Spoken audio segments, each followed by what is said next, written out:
Assalamualaikum warahmatullahi wabarakatuh.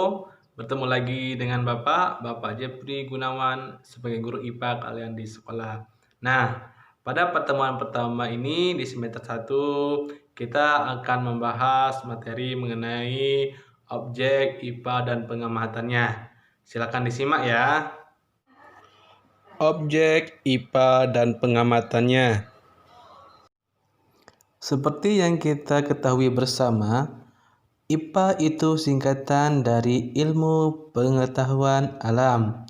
Jadi, IPA merupakan ilmu yang mempelajari segala sesuatu yang ada di alam sekitar kita.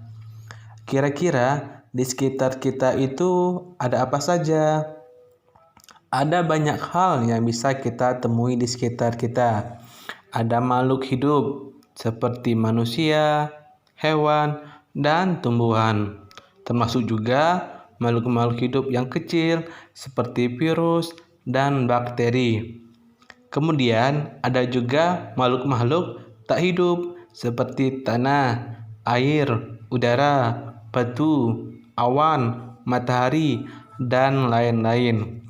Yang saya sebutkan tadi itu merupakan salah satu dari objek IPA. Objek IPA bisa dikategorikan menjadi dua. Yang pertama, objek biotik, dan yang kedua, objek abiotik. Objek biotik merupakan objek yang terdiri dari makhluk hidup seperti manusia, hewan, dan tumbuhan. Kemudian sekarang, objek abiotik. Objek abiotik merupakan objek atau komponen yang terdiri dari makhluk tak hidup atau benda mati.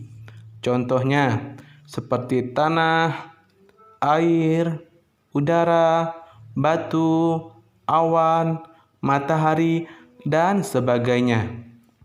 Nah, sekarang bagaimana mengamati objek-objek itu tersebut? Oke, jadi ada 3 langkah penting untuk mengamati atau menyelidiki objek-objek IPA. Yang pertama, pengamatan, dan yang kedua, inferensi, dan yang ketiga, komunikasi. Kita bahas satu persatu dulu ya. Yang pertama, pengamatan. Langkah ini merupakan proses mengamati suatu objek dengan menggunakan panca indera atau alat peraga. Contohnya, ketika kita mengamati seekor sapi dengan menggunakan mata kita atau panca indera kita, atau ketika kita sedang mengamati makhluk hidup yang sangat kecil dengan menggunakan mikroskop. Kemudian yang kedua, inferensi.